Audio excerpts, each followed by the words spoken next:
Hello good army, कैसे हैं आप सब लोग। आई होप आप सब अच्छे होंगे। और ये चल रही है हमारी ग्राफ की सीरीज और आज हम सॉल्व करने वाले एक इंपॉर्टेंट प्रॉब्लम जिसका नाम है सर्कल ऑफ स्ट्रिंग। इस प्रॉब्लम की अगर मैं बात करूं तो ये है हमारी ग्राफ की हार्ड लेवल प्रॉब्लम। अब हार्ड सुन के आपको हार्ट अटैक ना आ जाए तो पहले मैं आपको एक स्टोरी सुना देता हूं अपनी। तो जब मैं प्लेसमेंट की तैयारी कर रहा था तो हमारे कॉलेज में एक कंपनी आई थी और उसने मुझे सेम यही क्वेश्चन पूछा था। और पता मुझे कितना टाइम लगा था इस प्रॉब्लम को सॉल्व करने में? मात्र 5 मिनट। क्या भैया, सिर्फ 5 मिनट में हार्ड लेवल प्रॉब्लम सॉल्व कर दी? फिर तो सिंपल ही हो गए। मैंने कहा कि मैंने इसको 5 मिनट में इसलिए सॉल्व किया क्योंकि मैंने ये प्रॉब्लम ऑलरेडी सॉल्व करी हुई थी।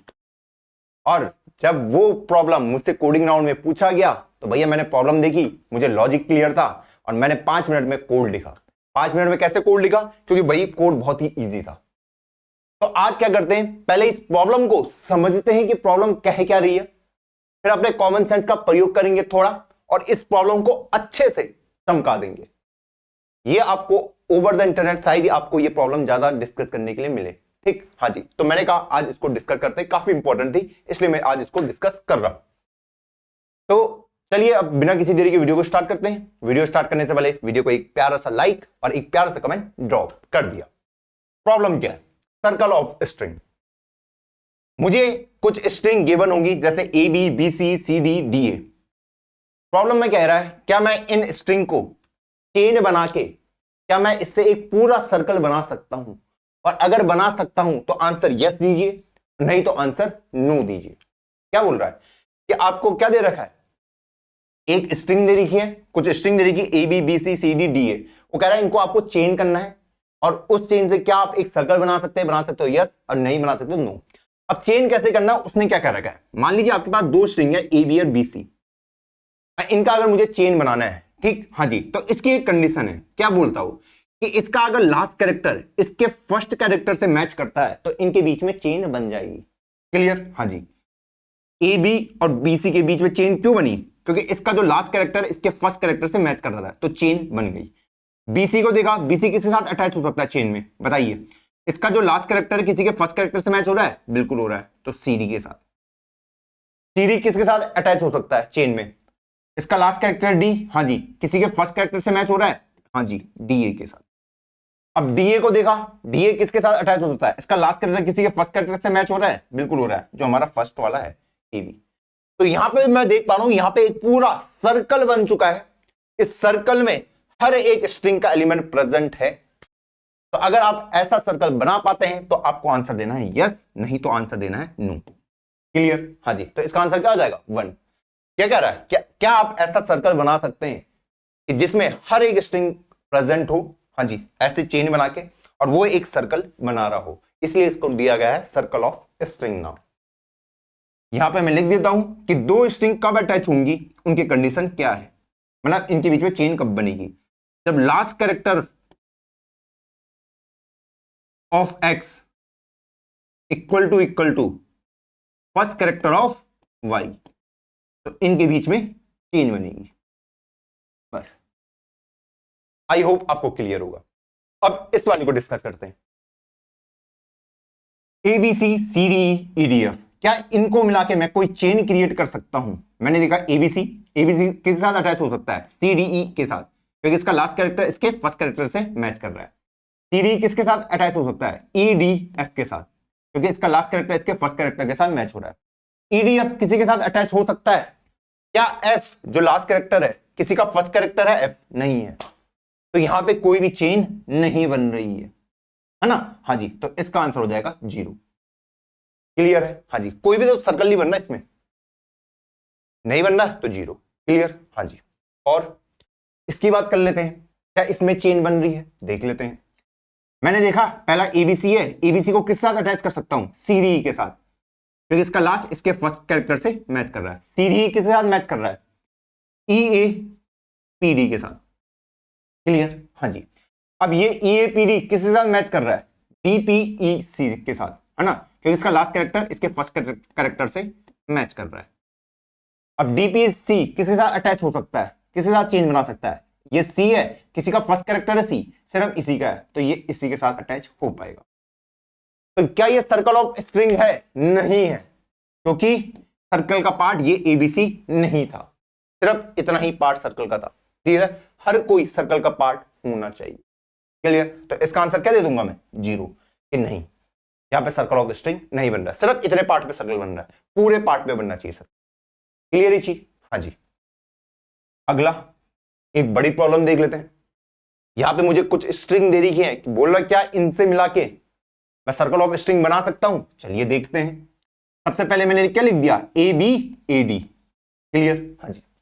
इसका लास्ट कैरेक्टर क्या है? डी। क्लियर? हाँ जी। ये किसका अटैच होगा? जिसका फर्स्ट कैरेक्टर डी होगा। तो यहां पे देखा मैंने फर्स्ट कैरेक्टर डी किसका का है? एक डी ए बी सी का है, एक डी सी के का। क्लियर? हाँ जी।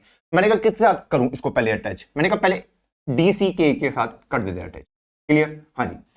अब डी सी के की बात कर लेते हैं। इसका लास्ट कैरेक्टर क्या है? ए है। ठीक है। अब ये किसका अटैच होगा? जिसका फर्स्ट कैरेक्टर क्या हो? ए हो। ठीक। हाँ जी। मैंने देखा भैया मैंने ए बी ए डी तो यूज कर लिया है, डी सी के भी यूज कर लिया है। ओके, अब कौन बचा है? First character. मैंने कहा ये रहा आरटी। ए की आरटी किसका अटैच हो सकता है? जिसका फर्स्ट कैरेक्टर क्या हो? टी हो। देखो। क्लियर? हाँ जी। ये टी आर डी डी किसके साथ अटैच हो सकता है? मैंने कहा ये डी ए बी सी के साथ अटैच हो सकता है।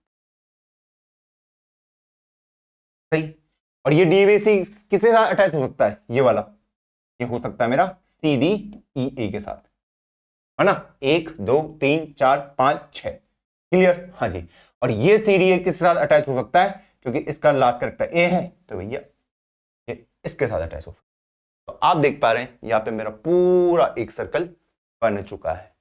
बन गया ना? 1 2 3 4 5 6, 6 के 6 एलिमेंट इसके अंदर प्रेजेंट है ना? ये सी डी ए के साथ अटैच हो गया, इसके साथ अटैच हो गया। तो सबसे पहले हमने ए बी ए डी, फिर हमने लास्ट वाला उठा दिया डीसी के ए, डीसी के बाद हमने उठाया ए के आर टी, है ना? ये भी आ गया है। ए के आर टी के बाद हमने उठा दिया टी आर डी डी को, क्योंकि भैया इसका मैच हो रहा था। टी आर डी डी के बाद हमने उठा दिया डी ए बी सी को, तो ये भी कर लिया। और उसके बाद हमने उठा दिया सी डी ई ए को, वो भी कर दिया, और सी डी ए को अटैच कर दिया इसके साथ। तो यहाँ पे मेरा क्या फॉर्म हो रहा है? Circle of string. तो इसका आंसर भी क्या हो जाएगा? यस हो जाएगा। तो आई होप अब आपको प्रॉब्लम तो क्लियर होगी कि प्रॉब्लम में क्या पूछा गया है और आंसर क्या होगा। अब इसको सॉल्व कैसे करेंगे, वो हमारी मेन प्रॉब्लम है ना? हाँ जी। तो कैसे सॉल्व कर सकते हैं, अब मैं उसकी बात करूंगा। प्रॉब्लम तो सबको क्लियर है। हाँ जी। अब अगर इस प्रॉब्लम को मुझे सॉल्व करना है तो हमें क्या करना पड़ेगा? देखो, ये प्रॉब्लम क्या कह रही थी कि भैया जो ए बी ए डी है ये किस डी के साथ अटैच होगा? ये डी ए बी सी के साथ भी अटैच हो सकता है, डीसी के साथ भी अटैच, किसी के साथ भी हो सकता है। यहां पे हमने देखा था कि पहली बार में हमें सॉल्यूशन मिल गया था जब मैंने डीसी के लिया था, है ना? अगर मैं डीएबीसी लेता तो क्या मुझे सही आंसर मिलता? क्या पता मिल जाता, क्या पता नहीं मिलता। तो यहां पे मुझे शायद परम्यूटेशन कॉम्बिनेशन लगाने पड़ सकते हैं अपने आंसर को निकालने के लिए। क्लियर? हाँ जी। तो यहां पे मैं क्या कर रहा हूं, मुझे पता है सबसे पहले ए बी ए डी, ये मैंने लिख दिया, इसको एज अ नोड बना दिया। क्लियर? हाँ जी। फिर मैंने ये डीएबीसी का भी नोड बना दिया, क्योंकि सर्कल ऑफ स्ट्रिंग ढूंढना मुझे। इस सी डी ए का भी नोड बना दिया, ए के आर टी का भी नोड बना दिया, टी आर डी डी का भी नोड बना दिया, और लास्ट में मैंने डी सी के का भी नोड बना दिया। क्लियर? हाँ जी। अब यहां पे क्या है, नोड क्यों बनाए? ताकि मैं सर्कल फॉर्म कर पाऊं। क्या फॉर्म कर पाऊं? सर्कल। ठीक है, साइकिल भी मैं उसको कह सकता हूं। क्लियर? अब यहां पे क्या कर रहा हूं, पहले उसको देखते हैं। ये एबीडी किस किस के साथ अटैच हो सकता है? या तो ये इस वाले के साथ अटैच हो सकता है डीएबीसी के साथ, या फिर ये इस डीसी के साथ अटैच हो सकता है। यही दो ऑप्शन है। हाँ जी, बहुत सही बात है। हाँ जी। अब इस डीएबीसी की बात करते हैं, ये किसके साथ अटैच हो सकता है? इसका लास्ट कैरेक्टर सी है, फर्स्ट कैरेक्टर किस किसका सी है? सिर्फ इसी का है, तो ये इसके साथ हो सकता है। क्लियर? हाँ जी। मैं सीडीए की बात करूं, ये किसके साथ अटैच हो सकता है? जिसका फर्स्ट कैरेक्टर क्या हो? ए हो। फर्स्ट कैरेक्टर इसका भी ए है, और किसका ए है? और इसका भी ए है। क्लियर? हाँ जी। तो इसके साथ भी मैंने इसको अटैच करा दिया। ए की आर टी किसके साथ अटैच हो सकता है? सिर्फ इसी के साथ, क्योंकि इसी का फर्स्ट कैरेक्टर टी है। टी आर डी डी किसके साथ अटैच हो सकता है? ये एक डीसी के साथ अटैच हो सकता है। बहुत सही। और एक ये अटैच हो सकता है डी ए बी सी के साथ, है ना? हाँ जी, क्योंकि टी आर डी डी के बाद क्या आ सकता है, डी ए बी सी भी आ सकता है। और लास्ट में बात कर लेते हैं डी सी के ए। डी सी के किसके साथ अटैच हो सकता है, जिसका फर्स्ट कैरेक्टर ए हो, ये और कौन कौन है, ये भी है ए के आर टी। चलिए, अब यहां तक मैंने सारे कॉम्बिनेशन बना लिए, ठीक। हाँ जी, ये क्यों बनाई, ये सर्कल क्यों बनाई, ये एजेस क्यों बनाई, मैं आपसे पूछ रहा हूं। देखो यहां पे मैंने सबसे पहले क्या बनाया, नोड बनाए, ये स्ट्रिंग के नोड बनाए कि ए बी ए डी। हाँ जी, उसके बाद मैं क्या कह सकता हूं, डी ए बी सी। हाँ जी, तो ये क्या कह रहा है, इसके बाद ही ये वाला आना चाहिए, ठीक है, या फिर ए बी ए डी के बाद ये भी आ सकता है। क्लियर? हाँ जी, फिर डीएबीसी के लिए भी सेम बोलूंगा कि डीबीसी है तो इसका लास्ट कैरेक्टर सी है, तो फर्स्ट कैरेक्टर किसका सी है, तो इसके बाद मैं किस किस पे जा सकता हूं, एक ऑप्शन ये है। हाँ जी, और कोई ऑप्शन है सी वाला नहीं है, तो इसलिए मैं अपने ऑप्शन को देख रहा हूं। क्लियर? हाँ जी, अब मेरे पास प्रॉब्लम ये रही, अब आप खुद बताइए कि इस प्रॉब्लम को मैंने ऐसे बना दिया है, इस प्रॉब्लम में मुझे सॉल्व क्या करना है एक्चुअल में। अब इसमें हमें सिंपल सा एक क्वेश्चन ढूंढना है, यहां पे हमें ढूंढना है एक ऐसी साइकिल जो सारे जितने भी ये नोड है उन सबको विजिट कर दे एग्जैक्टली वंस। अगर मैं एक ऐसी साइकिल ढूंढ लेता हूं तो मेरी चेन बन जाएगी। अभी तक जो प्रॉब्लम हमने सॉल्व करी थी ये वाली, ये क्या कर रहा था, ऐसी तो है ये। अगर मैं ऐसी साइकिल ढूंढ पाता हूं, ए बी से मैं बी सी गया, बी सी से मैं सी डी गया, सी डी से मैं डी ए गया, अब डी ए से मैं ए बी, तो मैंने क्या करा, एक साइकिल मेरी बन गई, ठीक। हाँ जी, और जिसने सारे नोड को क्या कर लिया, विजिट कर लिया है, और जिसमें जो मेरा स्टार्टिंग नोड है इक्वल टू एंड नोड के बराबर है। क्लियर? जैसे मैं ए बी गया, ए बी से मैं बी सी से मैं सी डी, डी इससे मैं डी ए, और डी ए से मैं फिर से ए बी में गया, मैंने देखा ऑलरेडी विजिट है और ये मेरा फर्स्ट भी था, तो एक साइकिल मुझे मिल चुकी है। वही लॉजिक मैंने यहां पे यूज करा है। अब मुझे पता भैया डिफरेंट उसमें ऑप्शन है मेरे पास, क्योंकि उसने कहा कि अगर आपका लास्ट कैरेक्टर किसी के फर्स्ट कैरेक्टर मैच करता है तो वो ऑप्शन मैं खुद के लिए ओपन रख रहा हूं, क्योंकि वो अटैच हो सकता है, इसलिए मैं यहां पे ऑपरेशन कर रहा हूं। एग्जांपल के लिए हम ये देख सकते हैं, A B C D, sorry छोटा एग्जांपल लेते हैं, ए सी सी डी, ए लिख देता हूं मैं, सी ए, और यहां पे लिख देता हूं मैं ए सी सी डी सी डी, ये मान लो ये चार है आपके पास, ठीक है। हाँ जी, अब यहां पे मैं क्या कर रहा हूं, मैं कह रहा हूं इससे मुझे सर्कल बनाना है, तो मान लो अगर मैंने ऐसे करके इसको अटैच करना स्टार्ट किया, सी डी, फिर मैंने इसको डी सी, फिर मैंने इसको सी ए, हाँ जी, और ये इसका अटैच हो गया। अगर मैं ऐसे करके करता, अगर मैं दूसरे तरीके से करता कि भैया ए सी, फिर मैंने सी ए, ओके, अभी सी ए को किस साथ अटैच करूं, मैं ऐसे करके मैंने चेन बना दी, अभी सी ए को किस साथ अटैच करूं, कोई और ऑप्शन तो है नहीं मेरे पास। हाँ जी, सी डी और डी सी तो बच गए। हाँ जी, तो मेरे पास ऑप्शन पता होना चाहिए कि भैया मैं इससे एसी से सीडी को भी अटैच कर सकता हूं और सीए को भी अटैच कर सकता हूं, पर मुझे किसको सेलेक्ट करना था, सीडी वाले को, क्योंकि उससे मेरा आंसर आ रहा है, इससे नहीं आ रहा है, इससे मेरे सर्कल ऑफ स्ट्रिंग नहीं बन रहा है। अब सीए से मैं किसको अटैच करूं, यही अटैच होगा फिर, और तो कुछ ऑप्शन ही नहीं है। हाँ जी, क्योंकि आप किसी का भी फर्स्ट कैरेक्टर क्या नहीं है, ए नहीं है बाकियों का, तो ये दो तो बच ही गए, तो ये आंसर का पार्ट नहीं हो पाए।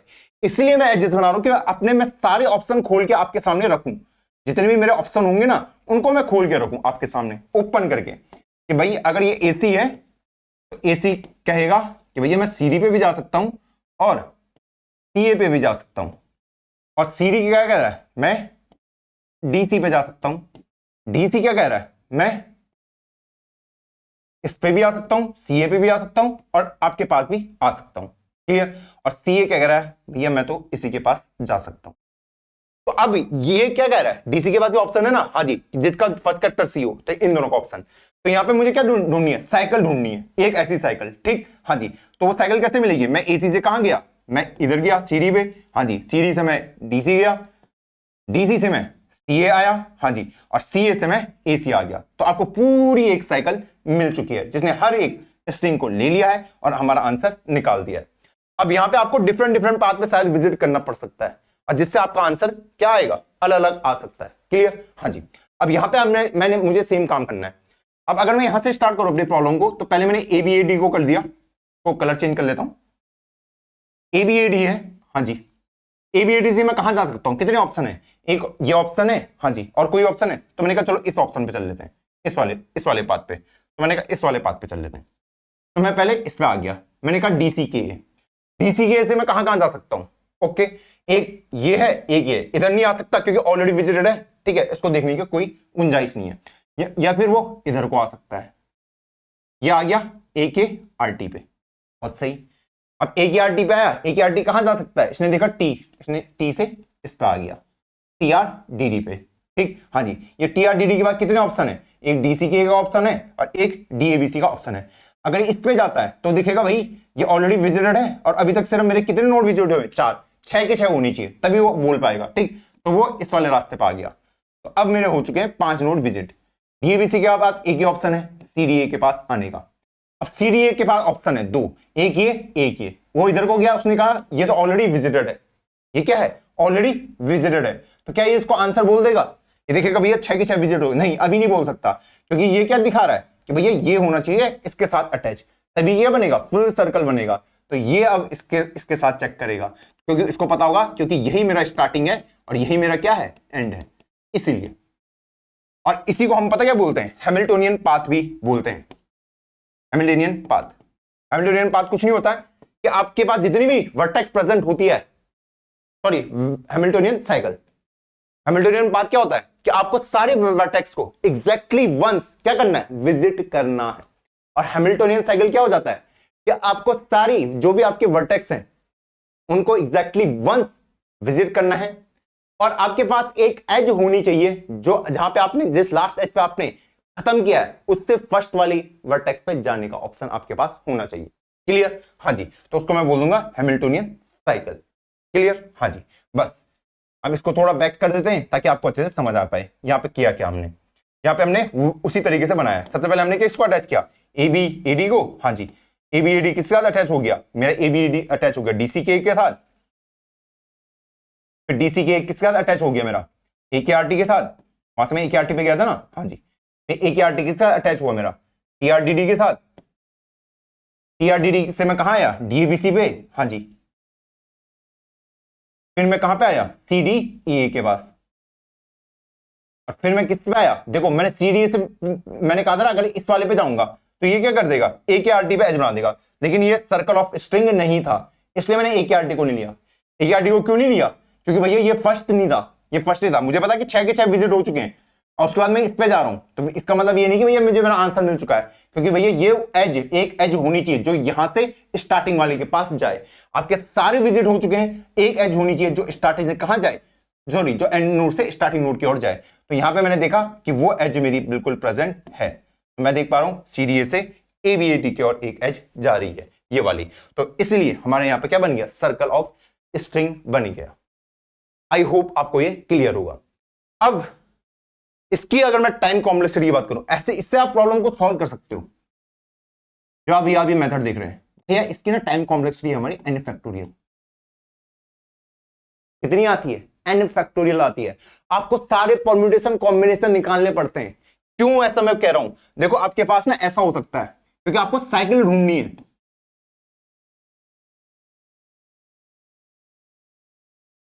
2 से आप 5 पे चले गए, 5 से एक एज इधर, फिर एक एज इधर, एक एज इधर, इधर सारी एज हो सकती है।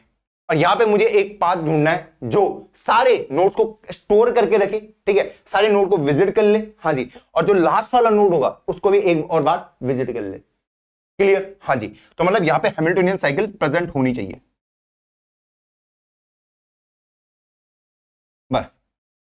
हैमिल्टोनियन साइकिल कुछ नहीं होती है, यही होती है ABCD।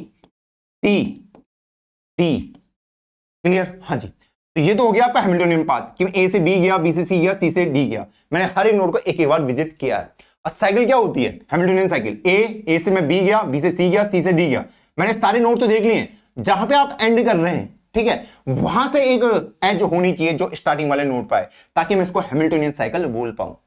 तो यही है हैमिल्टोनियन साइकिल। इसको अगर आप बोलोगे तो इसकी टाइम कॉम्प्लेक्सिटी आती है n फैक्टोरियल, क्योंकि आपको हर बार अलग अलग पाथ पे जाना पड़ सकता है साइकिल ढूंढने के लिए। कि मान लो पहले आप 1 से 2 गए, 2 से 5 गए, फिर 5 से आपने देखा 1, आपने कहा नहीं इधर तो नहीं आऊंगा, फिर 5 से आप गए 3, आपने कहा चलो ये बढ़िया है, फिर यहां से आप और ऑप्शन देखोगे। तो अगर आप ऐसे करते करते ऑप्शन देखते जाओगे ना, क्योंकि मैं कह रहा हूं एक पाथ को मैं मल्टीपल टाइम विजिट कर सकता हूं।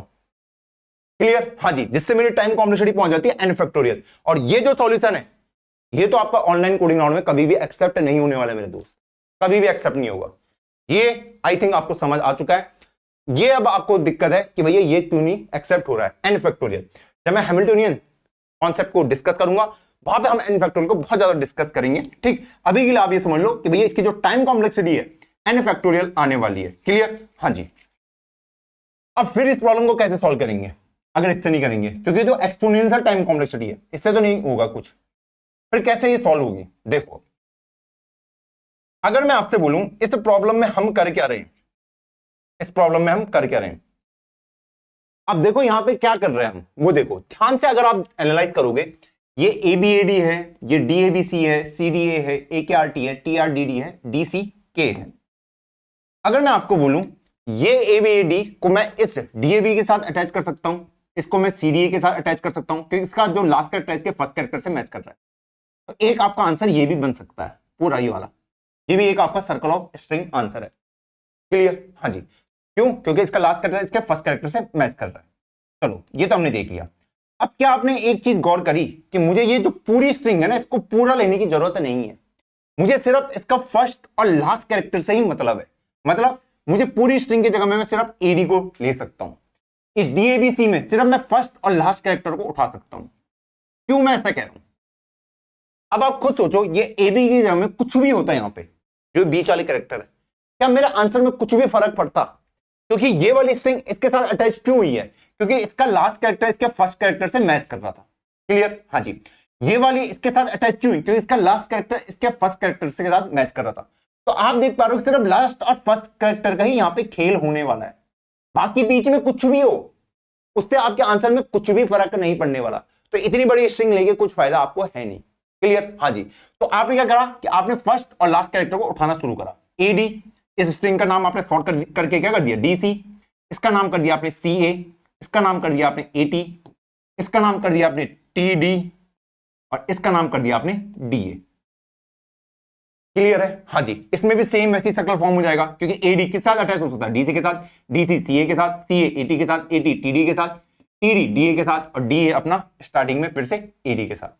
इसका अगर मैं ऐसे में चेन ऑफ सर्कल बना के दिखाऊं तो ये ऐसे भी आपको दिख सकता है कि AD को मैंने अटैच किया DC के साथ, DC को मैंने अटैच किया CA के साथ, CA को मैंने अटैच किया AT के साथ, AT को मैंने अटैच किया TD के साथ, TD को मैंने अटैच किया DA और DA को करा मैंने AD। तो आपको एक पूरा सर्कल बनते हुए नजर आ रहा होगा। कोई दिक्कत नहीं है। फर्स्ट और लास्ट कैरेक्टर क्यों सिलेक्ट किए? क्योंकि बीच में कोई भी कैरेक्टर उसका कुछ मतलब ही नहीं है ना? क्योंकि ये क्या कह रहा था कि भैया दो स्ट्रिंग अटैच कब होगी? जब इसका लास्ट कैरेक्टर इसके फर्स्ट कैरेक्टर से मैच करेगा, इसका लास्ट कैरेक्टर इसके फर्स्ट कैरेक्टर, तो मतलब जो बीच में उनका कुछ मतलब है नहीं, है ना? वो कुछ भी हो सकते हैं। तो इसलिए मैंने अपने आंसर को पहले सॉर्ट कर दिया। ठीक है कि भैया इतना आंसर। ठीक, हाँ जी। अब इतना तो हो गया, अब इसके बाद क्या करना है? अब मेन खेल क्या है? क्या इतने में मुझे आंसर मिल गया? मैंने कहा चलो अभी देखते हैं।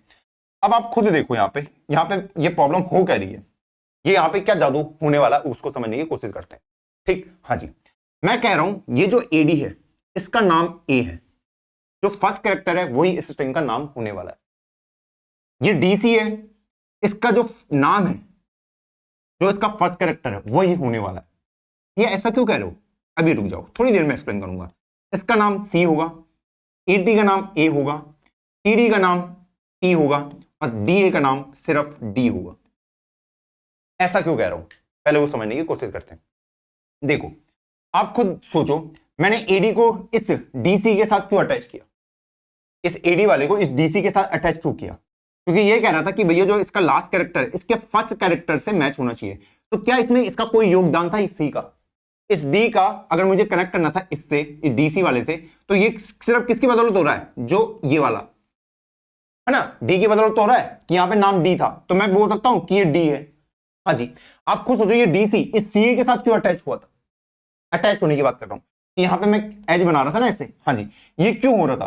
क्योंकि ये कह रहा था कि यहाँ पे जो लास्ट कैरेक्टर इसके फर्स्ट कैरेक्टर से मैच होना चाहिए। तो मैं बोल सकता हूं कि इसका सिर्फ फर्स्ट कैरेक्टर ही इसका नाम दे दो, फर्स्ट कैरेक्टर ही इसका नाम दे दो, फर्स्ट कैरेक्टर ही इसका नाम दे दो। क्योंकि हर कोई वही कह रहा है कि मैं इससे अटैच तभी होऊंगा जब इसका फर्स्ट कैरेक्टर क्या होगा? ये होगा, है ना? हाँ जी। कि इसका लास्ट कैरेक्टर इसके फर्स्ट कैरेक्टर से मैच, इसका लास्ट कैरेक्टर इसके फर्स्ट कैरेक्टर से मैच, तो मैंने इसी को यही नाम दे दिया, ये नाम। यहां तक कोई दिक्कत नहीं। तो भैया ये D का क्या होगा? ये D का क्या होगा? मैंने कहा अभी बताऊंगा। D है, D आपको सिंपली ये बता रहा है, अगर आप यहां पे ध्यान देखो, मैं यहां पे क्या कह रहा था कि ये एडी है, हाँ जी, ये एडी क्या कह रहा है आपको कि भैया इसके बाद आप डी में चले जाना, है ना। मैं डीसी पे गया, हाँ जी, तो डीसी पे गया मैं, तो मैंने ये क्या कह रहा है कि अब इसके बाद आप सी पे चले जाना, है ना। ये सी देख के तो कह रहा है कि इस पे चले जाना, तो सी ए देखा तो ये क्या कह रहा है कि इस ए पे चले जाना। ये एटी देखा, एटी क्या कह रहा है इस टी पे चले जाना। टी क्या कह रहा है इस डी पे चले जाना। ये डी ए क्या कह रहा है इस ए पे चले जाना। और इस तरीके से मुझे मेरा आंसर मिल रहा था। तो डी का काम क्या है, गो टू दैट नेम, उस नेम वाले पे चले जाओ। ये डी सिर्फ यही दिखा रहा है। डी सिंपल आपको कह रहा है कि जो जिसका नाम ये है ना उसी पे चले जाओ, जिसका नाम ये उसी पे चले जाओ। ये क्या कह रहा है, ये जो सी है ना यहाँ पे क्या कह रहा है, जिसका ये नाम होगा ना उसी पे चले जाओ। तो मैंने इसका नाम सी रखा हुआ है। ये ए क्या कह रहा है, जिसका नाम ए है ना उस पे चले जाओ, तो ये इस पे चला गया। ये टी क्या कह रहा है, जिसका नाम टी है ना उस पे चले जाओ। तो इसको मैं ऐसे रिप्रेजेंट कर सकता हूं एच के थ्रू। तो ए हो गया उसका नाम और ये डी बताएगा कि इस पे आप चले जाओ। टी सी आपको बताएगा, ये देखो इसको मुझे ऐसे करके रिप्रेजेंट करना है कि डी मेरा नाम हो गया और आप सी पे चले जाना। सी मेरा नाम हो गया और आप ए पे चले जाना। ए मेरा नाम हो गया, आप टी पे चले जाना। टी मेरा नाम हो गया, आप डी पे चले जाना। अभी लास्ट में सिंप्लीफाई करूंगा चीजों को, डरो मत। और फिर डी मेरा नाम होगा, आप ए पे चले जाना। और ये आपने रिलेशन बना दिया। किस टाइप का, ये एज का रिलेशन है कि ए क्या कह रहा है, ये मेरा नाम है, उसके बाद क्या कह रहा है कि आप डी पे चले जाना।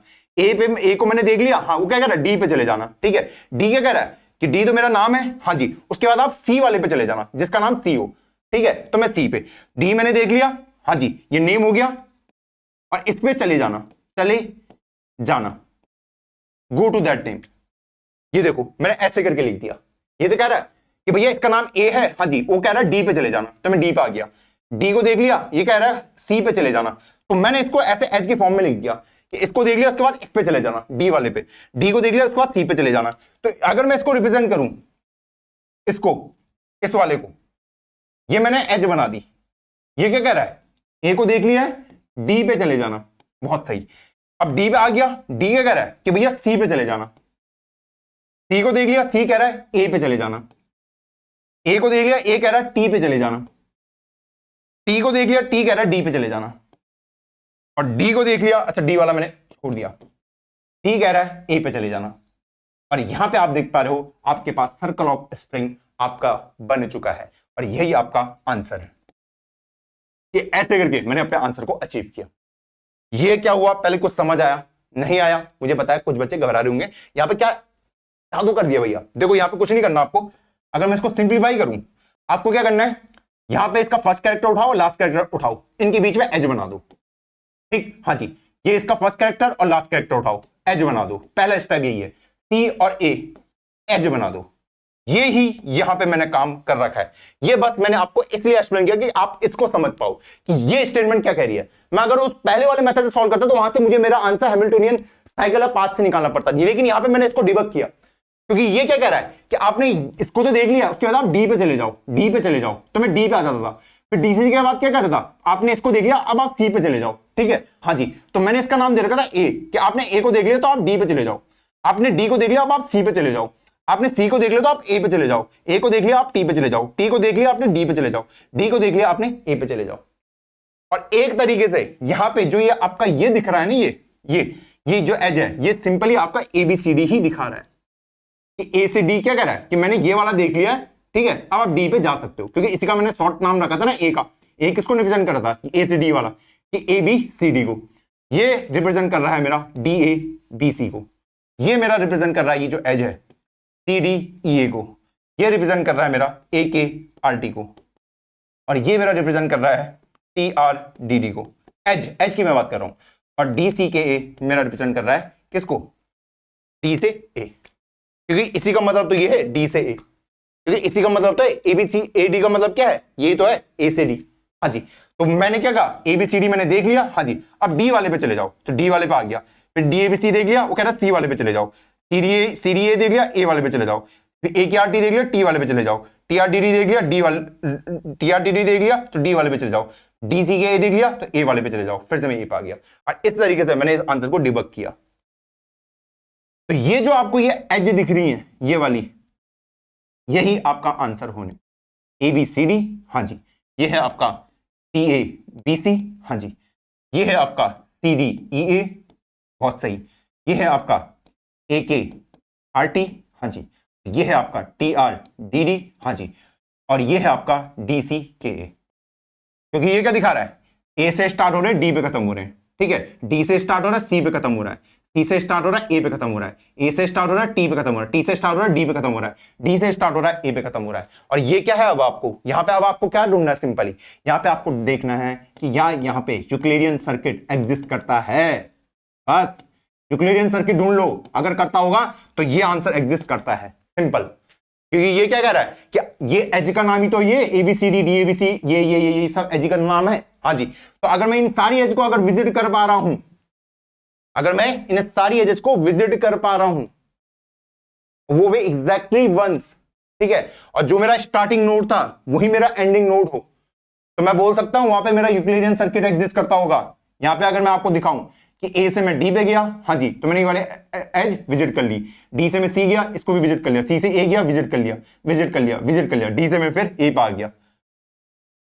तो मैंने देखा कि मैंने हर एक एज को विजिट कर लिया है एग्जैक्टली वंस, और जो मेरा स्टार्टिंग नोड था वही मेरा क्या है, एंडिंग नोड। और यही से मैं दिखाता हूं कि भैया इसमें क्या प्रेजेंट है, यूक्लिडियन सर्किट प्रेजेंट है।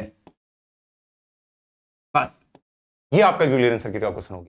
इस तरीके से मैंने इसको डिबग करके बिल्कुल अलग किया। मुझे पता है इसको सोचना फर्स्ट प्रोसेस में बहुत ही हार्ड है, और अगर आप ऑनलाइन सॉल्यूशन देखने जाओगे मेरे दोस्त बहुत पछताओगे। मैं आपको चाह रहा हूं कि जो जो नाम जो जो स्टेटमेंट मैंने अभी बोली है इस क्वेश्चन में, उनको एक बाय लाइन डिबग करो।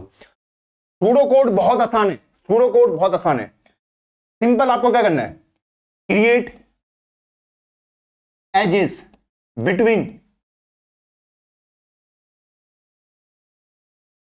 First character, first and last character of string, ठीक, हाँ जी। सबसे पहले मेरा ये एज क्रिएट करना, और सेकंड स्टेप है आपके पास, अगर इसमें यूक्लिडियन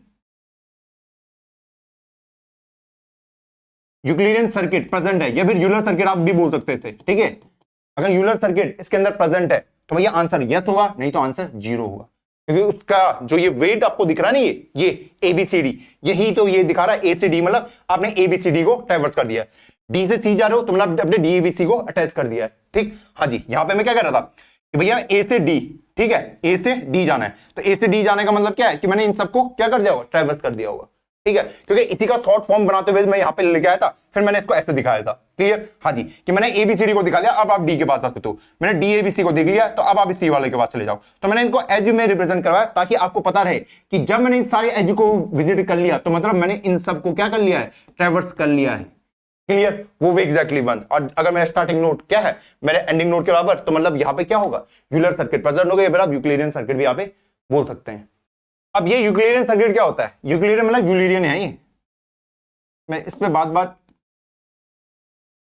यूक्लिडियन सर्किट, ठीक है, यूक्लिडियन बोल देता हूं मैं, बस समझ लो, यूलर सर्किट यूक्लिडियन सर्किट एक ही है, ठीक है, हाँ जी, वो यूक्लिडियन बोल देता, पता नहीं क्यों बोल देता हूं मैं, ठीक, हाँ जी। अब आप बोलोगे भैया डायरेक्टेड ग्राफ के लिए तो आपने बताया ही नहीं है, अनडायरेक्टेड ग्राफ के लिए आपने बताया कि यूक्लिडियन सर्किट कैसे ढूंढते हैं, है ना। तो पहले मैं क्या देखता हूं कि हर नोड की डिग्री क्या होनी चाहिए, इवन होनी चाहिए। यहां पे आपको देखना है इन डिग्री और out degree, in degree equal to क्या होनी चाहिए मेरी, आउट डिग्री के बराबर होनी चाहिए हर एक एलिमेंट की। मैं आपको दिखा रहा था ना कि कोई भी एलिमेंट है, अगर आप उससे अंदर आ रहे हो तो उससे आप बाहर भी जा रहे हो, तो आपको यहां पे देखना है कि हर एक नोड का जो इन डिग्री होगा वो क्या होगा, आउट डिग्री के बराबर। जितनी इन डिग्री है उतनी क्या होनी चाहिए, आउट डिग्री। और सेकंड प्रोसेस आपका सेम रहेगा, DFS वाला ऑपरेशन। आपको क्या देखना है कि all the edges are part of a single component, single connected component, बस ये आपको देखना है, सेम टू सेम है बस। और ये करोगे आपको आपका आंसर मिल जाएगा, कुछ नहीं करना, सिर्फ आपको ये डायग्राम बनाना है, ये बना दिया, उसके बाद आपको सिंपल क्या बनना है, ये चीज आपको प्रूव करनी है, create edges between first and last character of string, और उसके बाद आपको यूनियन सर्किट अगर होता है रिटर्न 1, नहीं होता है रिटर्न 0, इतने में आपका काम खत्म है। तो बताइए इस प्रॉब्लम में अब आपको कोई भी दिक्कत नजर आ रही है? अब हम इस टाइप की किसी भी प्रॉब्लम को सॉल्व कर सकते हैं। मैंने आपको डिबग करने सिखाया है यहां से इस स्टेप तक, इस डिबग स्टेप को आपको रिपीट करना पड़ेगा और अच्छे से समझने के लिए। ये यूलेरियन है भाई, ठीक। हाँ जी, अब हम चलते हैं इस कोड, अब हम चलते हैं इसके इंप्लीमेंटेशन पार्ट पे और वहां पे इसको इंप्लीमेंट करके देखते हैं। एक चीज का हमें ध्यान रखना पड़ेगा, ये जो ADCATD है ना, यहाँ पे मुझे स्मॉल कैरेक्टर ही दिए गए हैं, तो यहाँ पे मैं सिंपली स्मॉल a को 0 से डिवीजन कर दूंगा, स्मॉल b को 1 से, स्मॉल c को 2 से, स्मॉल d को 3 से, ठीक है, क्योंकि मैं 0 1 2 के साथ ज्यादा क्या हूं, इजी रहता है मेरे लिए। क्लियर? हाँ जी, तो यहाँ पे मैं a की जगह में 0 ले लूंगा, d की जगह में 3 ले लूंगा, c की जगह में 2 ले लूंगा, a की जगह में 0 ले लूंगा, t की जगह में जो भी इसका कॉरस्पॉन्डिंग आता है, मतलब कैरेक्टर का जो भी नंबर वहां पे प्रेजेंट होता है, इस तरीके से। क्लियर? हाँ जी। अब आप में से कुछ बच्चे ऐसे भी कंफ्यूज शायद हो सकते हैं कि भैया यहाँ पे जो ये बन रहा था ना, ये वाला एज वाला, कुछ बच्चों का जो दिमाग में कंफ्यूजन आ सकता है उसको भी दूर कर देता हूं कि जैसे आप कह रहे हो a से d एज जा रही है, आपने a बना दिया, a से d एज जा रही है, ओके। भैया d से c एज जा रही है, d से c एज जा रही है, ओके। हाँ जी। भैया c से a, तो आपने अलग से क्यों बनाया, इसी के ऊपर कर देते। मैंने कहा कर सकते हो, कोई दिक्कत नहीं है, इसके ऊपर भी कर सकते हो। क्लियर? हाँ जी। a से t, a से t, क्लियर? हाँ जी। t से d, ओके, और लास्ट में d से a, d से a। अब यहां पे क्या बोला था मैंने आपको, यूक्लिडियन सर्किट आपको दिखाना है। अगर आप देखोगे हर नोड का जो इन डिग्री आउट डिग्री है सेम है, जैसे भी देखूं इसकी इन डिग्री क्या है, 1 2 इन डिग्री है, 2 ही आउट डिग्री है। इस टी की बात करूं, इसकी इन डिग्री कितनी है, 1 इन डिग्री है, 1 आउट डिग्री, इसकी भी बढ़िया है। डी की बात करूं, 1 आउट डिग्री, 1 आउट डिग्री, ठीक है, इन डिग्री एक ही है, एक ही है। सी की बात करूं, 1 आउट डिग्री है, 1 इन डिग्री है। तो हर किसी की इन डिग्री आउट डिग्री क्या है, मेंटेन हो रही है। हर एक कैरेक्टर की क्या है, डिग्री मेंटेन हो रही है। क्लियर? हाँ जी।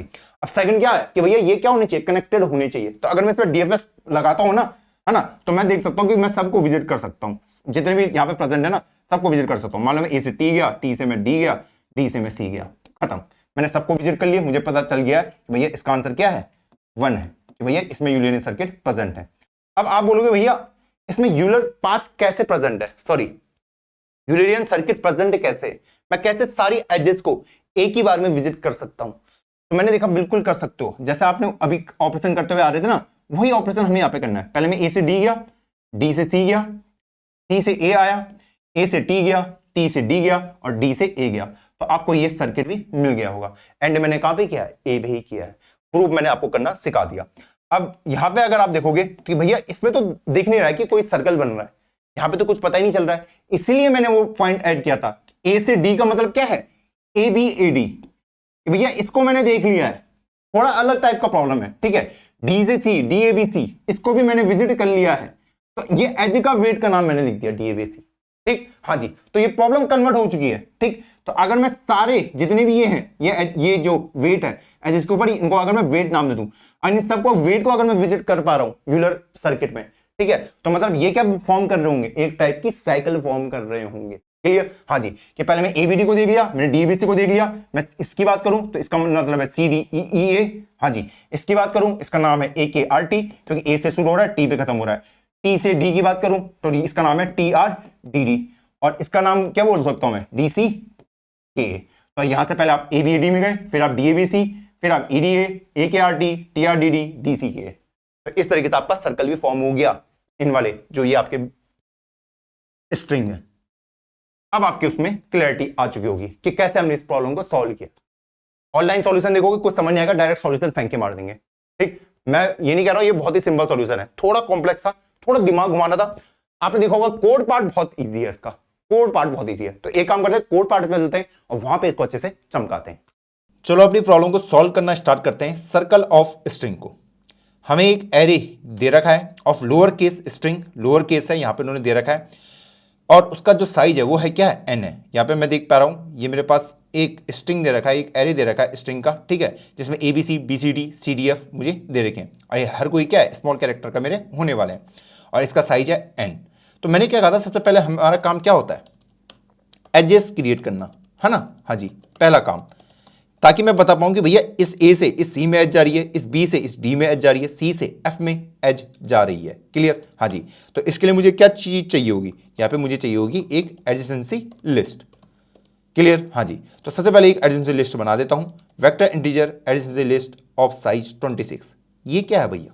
ये साइज 26 ये क्या है? मैंने कहा अभी डिस्कस करते हैं, क्योंकि यहां पे मुझे पता है जो मेरे स्मॉल कैरेक्टर होते हैं वो कहां से कहां तक होते हैं, ए से लेके जेड तक। क्लियर? हाँ जी, क्योंकि लोअर केस की उसने बात करी है। हाँ जी, और यहां पे मैं कह रहा हूं कि भाई जो मेरा ए है उसको मैं रिप्रेजेंट करूंगा 0 से, बी को मैं रिप्रेजेंट करूंगा 1 से, सी को मैं रिप्रेजेंट करूंगा 2 से, ऐसी dash dash dash dash dash Z को मैं रिप्रेजेंट करूंगा किससे? मेरे 25 से।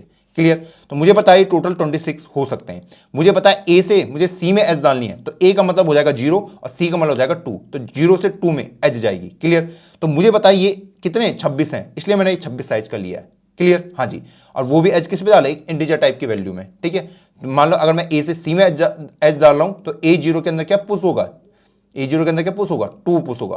क्लियर? हाँ जी, तो इस हिसाब से मैं कर रहा हूं। आई होप आपको क्लियर होगा, क्योंकि मैं नंबरों के साथ फैमिलियर हूं। क्लियर? हाँ जी, क्योंकि जो भी एजेस क्रिएट कर रहा था अभी तक वो किसके साथ करता था? नंबर के साथ। मुझे पता है सारे स्मॉल कैरेक्टर वाले हैं, तो इनको मैं इस तरीके से रिप्रेजेंट करवा सकता हूं। चलिए, ये समझ आ गया। अब इसके बाद क्या करना है?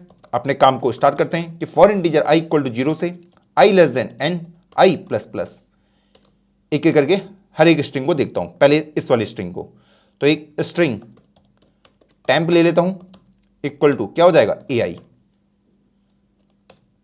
इसके बाद मुझे क्या करना है? एडजेंसी ऑफ टेम्प, जो उसका फर्स्ट कैरेक्टर होगा, फर्स्ट कैरेक्टर क्या होगा? टेम्प 0 डॉट पुश बैक, किसको कर दो? टेम्प डॉट साइज -1, इस तरीके से। क्लियर है ये चीज? हाँ जी, ये टेम्प 0 क्या है? चलो इसको ऐसा नहीं लिखते हुए मैं इसको ऐसा लिखता हूं, character u equal to, character u क्या होगा? जो कैरेक्टर यू होगा फर्स्ट वाले कैरेक्टर की मैं बात कर रहा हूं। ठीक है? हाँ जी, तो इसका मतलब होगा टेम्प 0। क्लियर? हाँ जी, और लास्ट कैरेक्टर क्या होगा? कैरेक्टर वी, क्योंकि यू से वी में मैं एस डालने वाला हूं, तो इसका मतलब क्या होगा? Temp of temp dot size -1। Clear है ये चीज? हाँ जी, इस तरीके से। अब आप खुद सोचो, यहां पे मैं क्या कर रहा हूं कि u से v में h जा रही है, u का मतलब है a से c में h जा रही है। मैंने कहा था इनको मैं इंटीजर टाइप का लेने वाला हूं, तो इनको मैं इंटीजर टाइप का ही बना देता हूं, और इसको मुझे कन्वर्ट करना पड़ेगा। किस तरीके से कन्वर्ट होगा? मुझे पता है, इसको सिंपली -a कर दो और नीचे वाले को भी सिंपली -a कर दो, वो ऑटोमेटिकली कन्वर्ट हो जाएंगे इस तरीके से। आई होप क्लियर होगा। तो अब मुझे इसको ऐसे लिखने की जरूरत नहीं है, तो मुझे पता है यू से कहां जा रही है? वी में, तो ये मैंने यहां पे पेस्ट कर दिया इस तरीके से। आई होप ये क्लियर होगा आपको कि ये ऑपरेशन मैंने कैसे कंप्लीट करे हैं।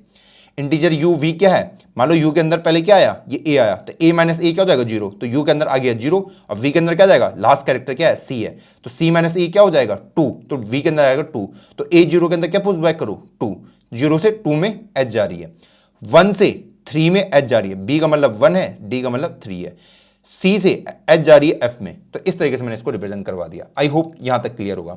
अब इसके बाद मेरा अगला काम क्या होता है? अब मुझे यहां पे देखना पड़ता है यूलेरियन सर्किट एग्जिस्ट करता है या नहीं करता है। वो कैसे देखूंगा? सबसे पहले मेरा काम क्या होता है? Find in degree and out degree, है ना। सबसे पहला काम तो मेरा यही होता है कि भैया हर एक नोड की मुझे इन डिग्री और आउट डिग्री पता होनी चाहिए। तो कैसे ढूंढ सकता हूं? तो सबसे पहले मैं यहीं पे ऊपर बना देता हूं उसे वेक्टर इंटीजर इन डिग्री, इसका साइज क्या होगा? 26, 0, क्योंकि मेरे पास 26 टाइप के टोटल नंबर होने वाले हैं। वेक्टर इंटीजर आउट डिग्री कितने साइज का होगा? 26, 0, क्योंकि ये 26 साइज के ही हो सकते हैं, क्योंकि 26 ही कैरेक्टर है मेरे पास। क्लियर? हाँ जी। अब आप खुद सोचो, यू से वी में एच जा रही है, यू से वी में, तो यू के लिए क्या हो जाएगा? वो आउट डिग्री हो जाएगा, अब वी के लिए क्या हो जाएगा? इन डिग्री हो जाएगा। क्लियर? हाँ जी, तो वही मैं यहां पे करने वाला हूं। तो out degree of you plus plus कर दो, और v में एज आ रही है तो इन degree of v plus plus कर दो। बस ये ऑपरेशन मैंने कर दिए, तो यहां से क्या हो गया? मेरा इन डिग्री और आउट डिग्री क्या हो गए? कैलकुलेट हो चुके हैं।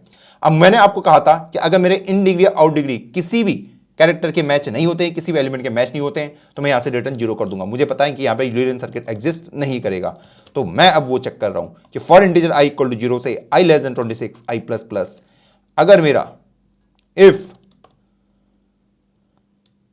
इन degree of i not equal to out degree of i, तो भैया रिटर्न जीरो कर दो कि भैया यहां पे क्या नहीं है, यूलेरियन सर्किट प्रेजेंट नहीं है। जब यूलेरियन सर्किट प्रेजेंट नहीं है तो भैया आपका ये क्या नहीं बन सकता, चेंज नहीं बन सकता। क्लियर है ये चीज? हाँ जी, यहां तक क्लियर है, इन डिग्री आउट डिग्री, इसमें तो किसी को कोई दिक्कत नहीं होगी। मान लीजिए हर एक एलिमेंट की इन डिग्री और आउट डिग्री आपको मिल गई।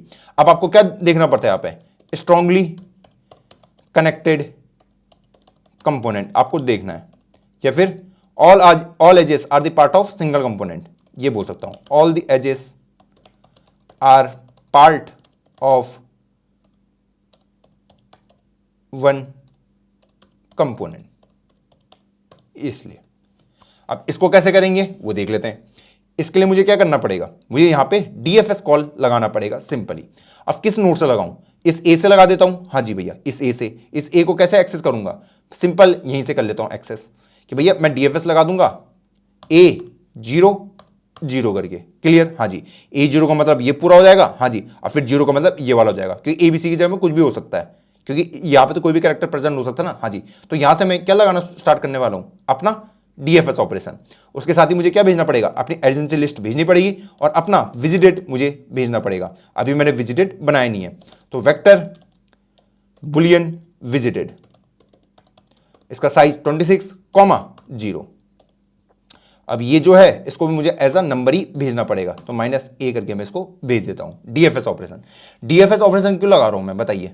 आई होप आपको क्लियर होगा, क्योंकि मुझे पता है ए से सी में एज है, बी से डी में एज है, सी से एफ में एज है, तो मुझे यहां पे देखना है कि भैया ये कनेक्टेड वाले कौन कौन से हैं। ठीक? हाँ जी, तो एक एलिमेंट से मुझे क्या करना पड़ता है, डीएफएस कॉल लगाना पड़ता है, ताकि मुझे पता चल पाए कि कौन कौन से वर्टेक्स, ठीक है, कौन कौन से नोड क्या है, कनेक्टेड है। तो एक ही बार मुझे कॉल करना पड़ता है। तो मैं किस नोड से स्टार्ट कर रहा हूं, आप किसी से भी कर सकते हो जो यहां पे प्रेजेंट होगा। ठीक है, तो मैंने इस ए से स्टार्ट कर दिया, तो वो कॉल अब यहां से चली जाएगी। आई होप आपको कोई दिक्कत नहीं होगी यहां तक। अब डीएफएस कॉल चली गई, अब उसके लिए क्या करना है, सेम वहां पे भी ऊपर भी सेम काम। डीएफएस कैसा लगता है, वाइड डीएफएस, सबसे पहले इंटीजर नोड, फिर यहां पे vector integer adjacency list, comma vector integer visited, यहां पे इसको बुलियन टाइप का। चलिए वही लॉजिक यूज करो जो हमने कल करा था। सबसे पहले visited of i equal to, sorry, visited of node equal to 1, कि भैया इसको विजिट कर लिया है। उसके बाद for integer j equal to 0 से j less than adjacent node dot size j plus plus. अब यहां से क्या करना है मुझे, अब सेम ऑपरेशन अप्लाई करते हैं कि अगर विजिटेड नहीं है, इफ नॉट विजिटेड, तो मुझे क्या करना पड़ता है यहां पे, अगर मेरा नेबर वाला विजिटेड नहीं हो रखा है तो भैया उसके लिए क्या करते थे हम, डीएफएस कॉल लगा दो। तो वही हम यहां पे कर रहे हैं, एडजेसेंट नोड j कॉमा मेरा एडजेंसी लिस्ट कॉमा मेरा विजिटेड। आई होप आपको क्लियर होगा। हाँ जी, अब यहां से मुझे मेरा डीएफएस का आंसर मिल जाएगा। क्या ये स्टेप आपको क्लियर है, ये वाला स्टेप क्लियर है? देखो ये क्या कर रहा हूं मैं आपको समझा देता हूं। इसको मैं यहां से कट कर लेता हूं, यहां से मैं क्या भेज रहा हूं उसकी बात कर लेता हूं। एक इंटीजर नोड, किसी नोड से स्टार्ट करना पड़ेगा ना मुझे पता है ए से सी में एच जा रही है, फिर बी से डी में एच जा रही है, तो किसी एक नोड से मुझे स्टार्ट करना पड़ता है ना। हाँ जी, तो इस वाले नोड से मैं स्टार्ट कर रहा हूं, इस वाले नोड से। तो इस नोड को एक्सेस कैसे करूंगा मैं, ऐसे तो करूंगा A00 माइनस ए, है ना, क्योंकि ए का मतलब क्या है, 0 है। ठीक? हाँ जी, तो इसलिए मैंने ये करा है। क्लियर? हाँ जी, तो यहां पे मैं इस नोड को पास कर रहा हूं कि इस नोड से डीएफएस ऑपरेशन अप्लाई करो, ताकि आपको पता चल पाए कि कौन कौन से नोड, ठीक है, कनेक्टेड है। ठीक? हाँ जी, क्योंकि इसमें मुझे पता होता है ना कि all the edges are the part of one component, तभी मैं इसको प्रूव कर पाता हूं। और इसको प्रूव करने का तरीका क्या है कि भैया मुझे यहां पे सिंपली क्या करना है, डीएफएस ऑपरेशन लगाना है। अब यहां से मैंने जो डीएफएस कॉल लगाया उसने मुझे मेरा आंसर दे दिया होगा। हाँ जी, अब यहां से मेरे पास आ गया होगा इन्फॉर्मेशन। अब मुझे सिंपली क्या करना है, for integer i equal to 0 से i less than 26 i plus plus. मुझे अब उन नोड को देखना है जो अभी तक, जिनकी इंडिग्री तो एग्जिस्ट करती है लेकिन वो अभी भी विजिट नहीं हुई हैं। ठीक? हाँ जी, सेम वही लॉजिक है जो कल वाला। इन डिग्री देख लो, आउट डिग्री देख लो, इन डिग्री एग्जिस्ट कर रहे हैं और वो अभी भी विजिटेड नहीं है, नॉट विजिटेड। तो भैया यहां पे क्या कर दूंगा, रिटर्न 0। मुझे पता है यहां पे यूलियन सर्किट एग्जिस्ट नहीं करता होगा, तो अगर किसी के लिए रिटर्न 0 नहीं होता तो रिटर्न 1 कर दो, सिंपल सा काम है। क्लियर है? हमने कल की वीडियो में अच्छे से सीखा था कि भैया यूलर सर्किट हम कैसे ढूंढते हैं। हाँ जी, वही काम मैंने यहाँ पे करा है। ठीक, हाँ जी। तो अगर आपका इन डिग्री एग्जिस्ट कर रहा है, इन डिग्री जमा आउट डिग्री भी ले सकते हैं, ठीक है, इन डिग्री या आउट डिग्री कुछ भी ले सकते हैं, और वो नोड अगर विजिटेड नहीं है तो मतलब क्या हुआ होगा कि मतलब एक एज ऐसी एग्जिस्ट करती होगी जो इस कंपोनेंट का पार्ट नहीं थी। जब आपने ए से ट्रैवर्स करना शुरू किया वो किसी और कंपोनेंट का पार्ट थी। क्लियर? हाँ जी, इसलिए इसका आंसर 0 रिटर्न हमने कर दिया। अब इसको सबमिट करते हैं। अरे सबमिट कंपाइल रन तो किया ही नहीं। ओह, ये तो चमत्कार हो गया, एक ही बार में कोड सबमिट हो गया अपना। ओके, गलती से बटन दबा दिया था मैंने सबमिट का। ओके, तो हमारा कोड आराम से चल गया। आई होप आपको मैं स्क्रीन खुली करके भी दिखा देता हूं, ओपन करके। तो यहाँ पे तो हमने डीएफएस ऑपरेशन लगाया है, यहाँ पे हमने सिंपल सा काम करा है, यहाँ पे हमने एडजेंसी लिस्ट ही है, इन डिग्री आउट डिग्री हमने यहाँ पे कैलकुलेट कर ली। उसके बाद हमने क्या देखा, अगर in degree out degree match नहीं करती तो यूलर सर्किट प्रेजेंट ही नहीं होगा। क्लियर? उसके बाद मैंने क्या देखना था कि क्या सारी जो एजेस है क्या वो पार्ट है मेरे सिंगल कंपोनेंट की। ठीक है, कंपोनेंट। तो इसको प्रूव करने के लिए हमें क्या करना पड़ता था, भैया यहाँ पे मुझे देखना है कि भैया यहाँ पे हम सिंपल एक डीएफएस कॉल लगा देते किसी एक नोड से। ठीक है, हाँ जी। तो जो नोड जिनकी डिग्री क्या है, एग्जिस्ट करती है, हाँ जी, तो अगर वो विजिट हो जाते हैं, ठीक, हाँ जी, दूसरे तरीके से मैं इसको कह सकता हूं कि all the non zero degree node, मतलब जिनकी इन डिग्री या आउट डिग्री एग्जिस्ट करती हो, they should be part of single component. Clear? हाँ जी, वो एक ही कंपोनेंट का पार्ट होने चाहिए, मतलब वो कनेक्टेड होने चाहिए। क्लियर? तो उसके लिए मैंने क्या किया, मैंने सिंपल यहां पे डीएफएस कॉल लगा दिया। मुझे यहां पे पता है कि यहां पे ए से सी में एच जा रही है, तो मतलब ए की कुछ तो आउट डिग्री होगी या इन डिग्री होगी, है ना। तो उसके लिए मैंने कॉल लगा दिया, तो उसके लिए मैंने कॉल लगा दिया यहां पे। ठीक है, क्योंकि उसकी आउट डिग्री एग्जिस्ट करती है, तो मैंने उसी के लिए कॉल लगा दिया। तो इससे मुझे क्या पता चलेगा कि अगर मैंने सारे जितने भी नॉन जीरो डिग्री वाले नोड हैं, अगर मैंने उन सबको विजिट कर लिया तो मतलब यूलर पाथ एग्जिस्ट करेगा। अगर नहीं कर पाया, ठीक, हाँ जी, तो भैया रिटर्न 0 हो जाएगा। इसलिए मैंने ये वाली स्टेटमेंट लिखी है। क्लियर? हाँ जी, इसलिए ये वाली स्टेटमेंट इंपॉर्टेंट हो जाती है कि वो एक ही कंपोनेंट का पार्ट होना चाहिए जो भी नॉन जीरो डिग्री वाले नोड हैं। क्योंकि अगर वो सिंगल कंपोनेंट के पार्ट हैं तो मैं किसी भी नोड से किसी भी नोड को क्या कर सकता हूं, विजिट कर सकता हूं, अगर वो सिंगल कंपोनेंट के पार्ट हुए, अगर उनकी डिग्री एग्जिस्ट कर रही है। क्लियर? अगर वो डिफरेंट कंपोनेंट के पार्ट होते हैं, मतलब डिस्कनेक्टेड हैं किसी तरीके से, तो मैं उनको कभी भी एक्सेस नहीं कर पाऊंगा, और नहीं कर पाऊंगा तो वहां पे यूलर सर्किट तो प्रेजेंट होने का कुछ सवाल ही नहीं उठता। क्लियर? हाँ जी, आई होप आपको क्लियर होगा। बट अब इसकी टाइम कॉम्प्लेक्सिटी अगर मैं डिस्कस करूं, टाइम कॉम्प्लेक्सिटी कितनी होगी, यहाँ पे हमने सिंपली क्या किया, हमने पहले एजेस वगैरह बनाए हैं, तो आप इसको क्या लिख सकते हैं, v प्लस ई के टर्म में आप इसको लिख सकते हैं, या फिर आप डायरेक्टली इसको क्या बोल सकते हैं, जो मेरा स्ट्रिंग का साइज है वही मेरा क्या होगा, टाइम कॉम्प्लेक्सिटी हो गया। स्पेस कॉम्प्लेक्सिटी कितना आप यूज कर रहे हो, स्पेस कॉम्प्लेक्सिटी तो हमारा कितना है, कॉन्स्टेंट ही है स्पेस, तो हमने 26 साइज का ही लिया है, और उसके अलावा हाँ 26 साइज का ही हमने ले रखा है। तो इतना हमारा स्पेस कॉम्प्लेक्सिटी का कोई इतना बड़ा इशू नहीं होने वाला। तो आई होप आपको कोड क्लियर होगा अच्छे से। टाइम कॉम्प्लेक्सिटी हमने निकाल दी है, आप इसको v प्लस ई के टर्म में बोलें, या फिर आप इसको n के टर्म में, जो स्ट्रिंग का साइज है उसके टर्म में भी आप इसको निकाल सकते हैं। क्लियर? हाँ जी, तो एक तरीके से मैंने अपनी सारी स्ट्रिंग को क्या कर दिया, ट्रैवर्स कर दिया और अपना आंसर इजिली निकाल दिया। तो चलो बढ़ते हैं वीडियो की ओर वापस। आई होप आज की वीडियो में आपको काफी कुछ सीखने को मिला होगा, और प्लीज कमेंट कर दे नीचे कि भाई ये प्रॉब्लम क्या आपको सच में समझ आई, या फिर इसको आपको और प्रैक्टिस करना पड़ेगा। मुझे पता है कोड पार्ट, लॉजिक पार्ट सबको क्लियर होगा, ठीक है, थोड़ा लॉजिक थोड़ा आपको लग रहा होगा थोड़ा सा कॉम्प्लेक्स है, तो कोई दिक्कत नहीं है, सबको फर्स्ट टाइम दिक्कत आती है, मुझे भी आई थी, लेकिन आप इसके बारे में और डिटेल में पढ़ोगे, इसी को और रिवाइज करोगे, आपको इसके में नए पैटर्न नजर आएंगे। और मिलता हूं अब मैं आपको किसी नई वीडियो में, तब तक के लिए जय हिंद, जय भारत।